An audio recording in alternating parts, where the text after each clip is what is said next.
आज हम class 11th के केमिस्ट्री सिलेबस का सेकंड लेसन परमाणु संरचना की स्टार्टिंग करते हैं। प्यारे बच्चों, आप इससे पहले वाले लेसन में मैंने आपको बताया था कि परमाणु किसी पदार्थ का वह सबसे छोटा कण होता है जो रासायनिक अभिक्रियाओं में भाग लेता है परंतु मुक्त अवस्था में नहीं रह सकता।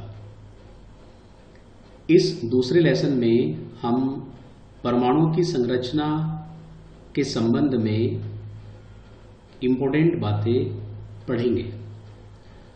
तो बच्चों, सबसे पहले हम प्रारंभ करते हैं कि कोई भी परमाणु अविभाज्य नहीं होता। किसी भी परमाणु में परमाणु से भी छोटे कण उपस्थित रहते हैं जिनको अपरमाणविक कण कहा जाता है। अब देखिए बच्चों, ये अपरमाणविक कण दो प्रकार के होते हैं, एक अस्थायी कण और दूसरे स्थायी कण। अस्थायी कण परमाणु के अंदर स्थायी रूप से उपस्थित नहीं होते, ये बनते रहते हैं और समाप्त होते रहते हैं। इस प्रकार के कण पॉजिट्रॉन, न्यूट्रिनो, एंटीप्रोटॉन, मेसॉन, युकावा आदि हैं। दूसरे प्रकार के कण परमाणु में स्थायी रूप से उपस्थित रहते हैं और इनको मूल कण भी कहा जाता है, जैसे इलेक्ट्रॉन, प्रोटॉन व न्यूट्रॉन, ये मूल कण हैं। अब बच्चों, हम ये जानकारी करेंगे कि इन मूल कणों की खोज किस प्रकार हुई। तो देखिए बच्चों, सबसे पहले हम बात करेंगे एक टॉपिक की जिसका नाम है विसर्जन नलिका। विसर्जन नलिका लगभग 60 सेंटीमीटर लंबी बेलनाकार ट्यूब होती है जिसके दोनों सिरों पर धातुओं की प्लेट सील की जाती है। इन प्लेट्स को कैथोड व एनोड नाम देते हैं। नलिका के अंदर दाब को समायोजित करने के लिए इसे निर्वात पंप से जोड़ा जाता है, जैसे कि आप इस चित्र में देख रहे हैं। ये एक बेलनाकार ट्यूब है जिसके दोनों सिरों पर धातु की दो प्लेटें फिक्स की हुई हैं, सील की हुई हैं और अंदर के दाब को कम या ज़्यादा करने के लिए इसको निर्वात पंप से जोड़ा हुआ है। देखिए बच्चों, हमने अपनी जो ये एजुकेशनल वीडियो हैं इनमें जो डायग्राम प्रयोग किए हैं वो हमने एनसीईआरटी की बुक से लिए हुए हैं। ये सभी डायग्राम जो आप इस वीडियो में देखेंगे वो सभी हमने एनसीईआरटी की पुस्तक से लिए हुए हैं। तो देखिए बच्चों, विसर्जन नलिका क्या होगी। ये एक बेलनाकार ट्यूब है जिसके दोनों सिरों पर धातुओं की प्लेट सील की गई है, जिनमें से एक को कैथोड और एक को एनोड नाम दिया गया है। अंदर के दाब को समायोजित करने के लिए निर्वात पंप का प्रयोग करते हैं और इन धातु की प्लेट्स को उच्च वोल्टता वाले सोर्स के साथ जोड़ दिया जाता है। अब देखिए, हम पढ़ेंगे कि जो कैथोड किरणें हैं उनकी खोज कैसे हुई और इन कैथोड किरणों से इलेक्ट्रॉन्स की खोज कैसे हुई।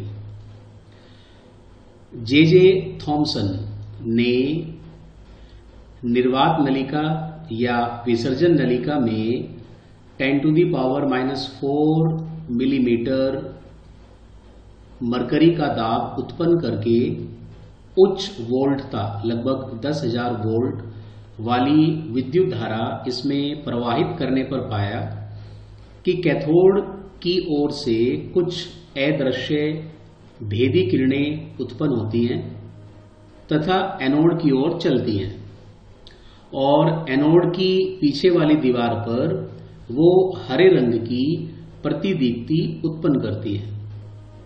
उन्होंने इन किरणों को कैथोड किरणें नाम दिया। देखिए बच्चों, इसमें क्या होता है कि जब आप हाई वोल्टेज पास करेंगे और प्रेशर होगा 10⁻⁻⁴ mm, तो जो कैथोड है, इस कैथोड से कुछ किरणें निकलना प्रारंभ करेंगी और ये किरणें एनोड की तरफ चलेंगी और एनोड की तरफ जाने के बाद ये उसके पीछे के साइड हरे रंग की प्रतिदीप्ति उत्पन्न करेंगी। थॉमसन ने बताया कि ये जो अदृश्य भेदी किरणें हैं ये कैथोड किरणें हैं। इन्होंने जो नाम दिया इनको, वो कैथोड किरणें नाम दिया। ठीक है बच्चों। अब देखिए, ये जो कैथोड किरणें हैं इनके गुण किस तरह के थे। देखिए, इन किरणों के गुण इस प्रकार हैं कि कैथोड किरणों के गुण नलिका में ली गई गैस या फिर जो प्लेट्स हम यूज करते हैं या जो ताप है या दाब है, इस पर निर्भर नहीं करते। पहली बात तो ये है। दूसरी बात, ये किरणें एक सीधी रेखा में चलती हैं। देखिए बच्चों, अगर आपको ये पता लगाना हो कि ये किरणें सीधी रेखा में चलती हैं तो आपको एक सिंपल सा एक्सपेरिमेंट करना होगा। हम क्या करेंगे कि जो कैथोड किरणें हैं इनके रास्ते में धातु से बना हुआ कोई बहुत छोटा सा आर्टिकल रख देंगे, कोई भी वस्तु रख देंगे, तो आपको उस वस्तु की शैडो दिखाई देगी। अब शैडो बनने का मतलब है कि जो कैथोड किरणें हैं वो सीधी रेखा में चल रही थी और उस वस्तु ने जिन जिन किरणों को रोक लिया उनके पीछे की तरफ हमें अंधेरा दिखाई दिया है। अब अगला जो पॉइंट है, विद्युत क्षेत्र में ये किरणें धन आवेशित प्लेट की ओर आकर्षित होती है, अर्थात इन किरणों पर ऋण आवेश होता है। देखिए बच्चों, अगर हम ऐसा करें कि जो ये विसर्जन नलिका है, अगर हम इसमें एक बाह्य विद्युत क्षेत्र भी लगा दें, अगर हम इसमें बाह्य विद्युत क्षेत्र लगा देते हैं, देखिए ये विसर्जन नलिका है, ये कैथोड है, ये एनोड है, तो अगर आपने यहां एक बाह्य विद्युत क्षेत्र लगा दिया, अब मान लीजिए ये पॉजिटिव प्लेट है और ये नेगेटिव प्लेट है, तो जब कैथोड किरणें आगे की तरफ बढ़ेंगी तो वे ऑटोमेटिक धनात्मक प्लेट की ओर मुड़ जाएंगी। अब देखिए ऐसा क्यों हुआ, क्योंकि जो धनात्मक प्लेट है उसने इन किरणों को आकर्षित कर लिया। तो इससे हम ये निष्कर्ष निकाल सकते हैं कि कैथोड किरणों के पास ऋणात्मक आवेश होता है। इनके पास कैसा आवेश होगा? ऋणात्मक। ठीक है बच्चों, चलिए हम अगले प्रॉपर्टी की तरफ चलते हैं। ये किरणें सतत न होकर यानी कंटिन्यूअस न होकर अति सूक्ष्म कणों से मिलकर बनी होती है। देखिए इन्होंने ये भी बताया कि जो ये किरणें हैं ये कंटिन्यूअस नहीं होती, ये छोटे छोटे कणों से मिलकर बनी होती हैं। और स्टोनी नाम के एक साइंटिस्ट थे, उन्होंने इन कणों को इलेक्ट्रॉन का नाम दिया। तो देखिए बच्चों, इस तरह से जो इलेक्ट्रॉन है उसकी खोज हुई। देखिए स्टोनी ने क्या बताया कि जो ये किरणें हैं ये छोटे छोटे कणों से मिलकर बनी हुई हैं, ये कंटिन्यूअस नहीं है, और इन कणों को उन्होंने नाम दिया इलेक्ट्रॉन। तो इस तरह से जो इलेक्ट्रॉन है इसकी डिस्कवरी हुई। हम आगे बढ़ते हैं। ये किरणें विसर्जन नलिका में भरी गैस का आयनन कर देती हैं। यानी अगर विसर्जन नलिका में कोई गैस भरी हुई है और उस गैस में से ये किरणें निकल जाती हैं तो वो गैस अपने आयनों में टूट जाएंगी। अगली प्रॉपर्टी देखिए, ये किरणें काले कागज से ढकी फोटोग्राफिक प्लेट को प्रभावित कर सकती हैं। यानी अगर फोटोग्राफिक प्लेट हमने काले कागज से भी ढक रखी है तो भी ये उसे प्रभावित कर देंगी। इसके अलावा ये किरणें धातु की पतली पन्नी को भेद कर उसके पार चली जाती हैं।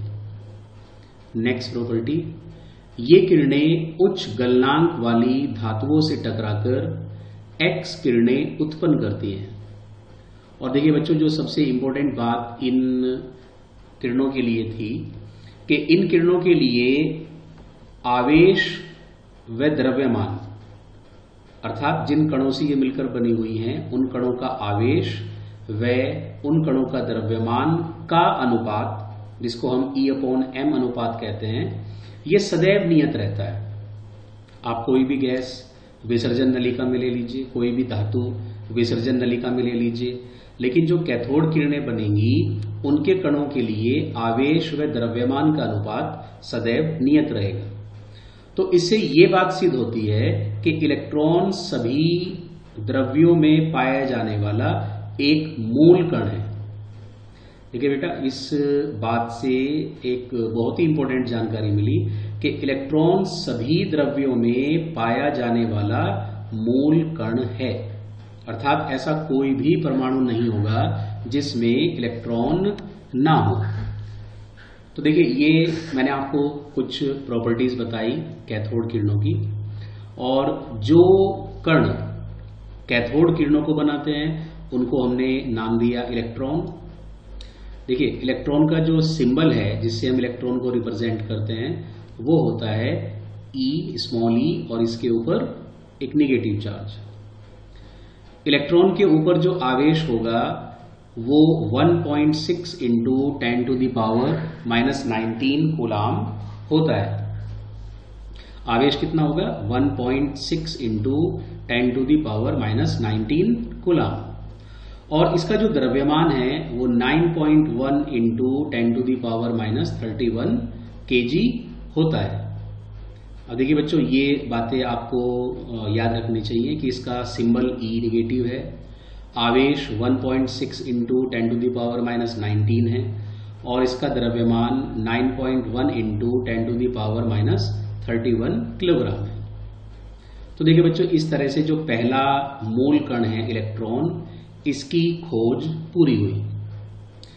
अब जब एक बार ये पता लगा कि परमाणु के अंदर ऋणात्मक आवेश वाला एक कण है, तो इस बात की भी खोज की जाने लगी कि अवश्य ही कोई ऐसा कण भी होगा जिसके पास इसका अपोजिट यानी धनात्मक आवेश हो। तो इसके लिए गोल्डस्टीन नाम के साइंटिस्ट थे, उन्होंने विसर्जन नलिका में थोड़ा सा फेरबदल किया। इन्होंने क्या किया कि जो विसर्जन नलिका थी उसमें कैथोड को छिद्र युक्त प्लेट से बनाया। इस तरह से जो कैथोड है उसमें बारीक बारीक छेद इन्होंने लिए।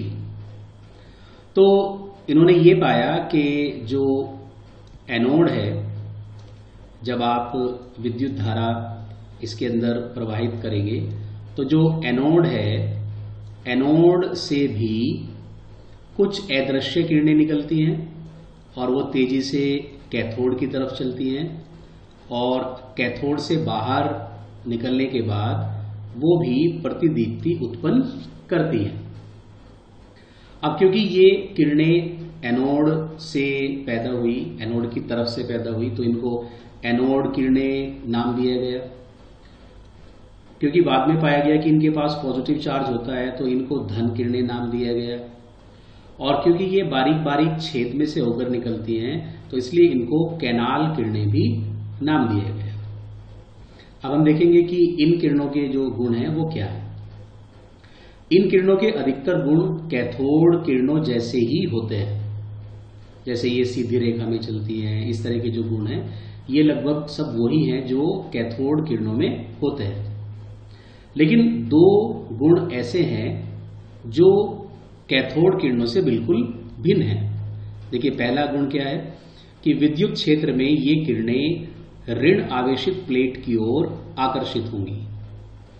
देखिए बच्चों, अगर हम इसी तरह का प्रयोग करें जैसा हमने कैथोड किरणों के साथ किया था, तो जो एनोड किरणें हैं, देखिए ये एक विसर्जन नलिका है, ये एनोड है, ये कैथोड है जिसमें बारीक बारीक छेद हैं।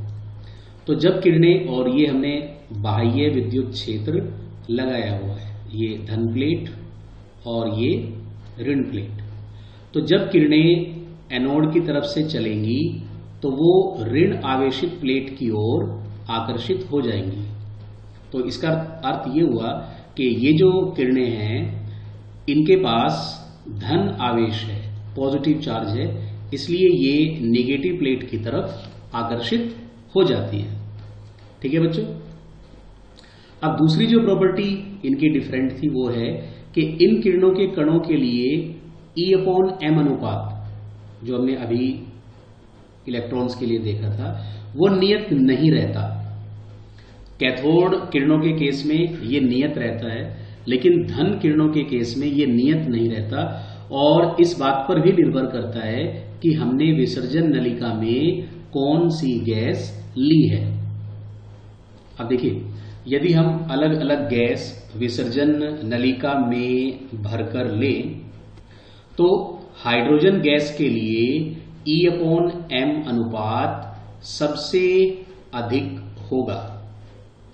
इसका अर्थ ये हुआ कि हाइड्रोजन गैस के केस में बनी हुई धन किरणों के कणों का भार सबसे कम होता है, और इन्हीं कणों को बाद में नाम दिया गया प्रोटॉन।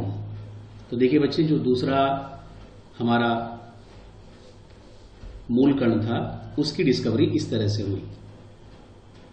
अब देखिए, जो प्रोटॉन है, अगर हम इसके प्रतीक के बारे में बात करें तो इसका प्रतीक P होता है। इसके ऊपर इलेक्ट्रॉन के बराबर लेकिन उसके विपरीत धन आवेश होता है 1.6 × 10⁻⁻19 कूलाम। इलेक्ट्रॉन में कितना होता था? -1.6 × 10⁻⁻19 कूलाम। तो इसमें कितना होगा? +1.6 × 10⁻⁻19 कूलाम। अब इसका जो द्रव्यमान है वो इलेक्ट्रॉन से भारी होता है ये, तो 1.672 × 10⁻⁻27 किलोग्राम। तो देखिए, आपको इसका द्रव्यमान, इसका आवेश और इसका प्रतीक भी याद करना है। अब देखिए बच्चों, अब हम बात करेंगे कि हमने इलेक्ट्रॉन की खोज भी कर ली, हमने प्रोटॉन की खोज भी कर ली, तो क्या अब कोई भी मूल कण नहीं बचा? लेकिन ऐसा नहीं था। तो अब जो बचा हुआ तीसरा मूल कण है न्यूट्रॉन, इसकी डिस्कवरी की थी चैडविक ने। देखिए, चैडविक ने क्या किया कि कुछ हल्की धातुओं जैसे बेरिलियम पर अल्फा कणों की बौछार की, और उन्होंने ये पाया कि ऐसा करने पर एक नए प्रकार का कण उत्पन्न होता है जिसका द्रव्यमान प्रोटॉन से कुछ ज्यादा है, लेकिन इसके ऊपर किसी भी प्रकार का आवेश नहीं है। देखिए, जब हम 4Be9 बेरिलियम पर 2He4 अल्फा कणों की बौछार करेंगे, देखिए ये अल्फा कण होते हैं और अल्फा कण होते हैं हीलियम का नाभिक। तो जब हम अल्फा कणों की बौछार करेंगे तो इससे 6C12 और एक नए तरह का पार्टिकल निकलेगा जिसको चैडविक ने न्यूट्रॉन नाम दिया।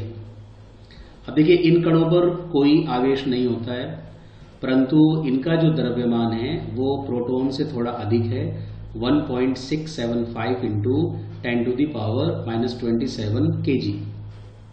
तो देखिए बच्चों, आज के लेक्चर में मैंने आपको बताया कि परमाणु के पास जो अपर्माणविक कण हैं, इलेक्ट्रॉन, प्रोटॉन और न्यूट्रॉन, उनकी खोज कैसे हुई और इन कणों के प्रतीक, आवेश और द्रव्यमान कितने हैं। तो बच्चों, आप इस वीडियो को देखिए और इनको अपनी नोटबुक पर लिख भी लीजिए ताकि आपके नोट्स भी साथ साथ बनते रहें और बाद में आपको रिवीजन में उनकी ज़रूरत पड़े। अगर आपको वीडियो अच्छी लगे तो आप इसको लाइक करिए, इसको शेयर करिए, सब्सक्राइब करिए मेरे चैनल को और अच्छे अच्छे कमेंट्स भी दीजिए। थैंक्स।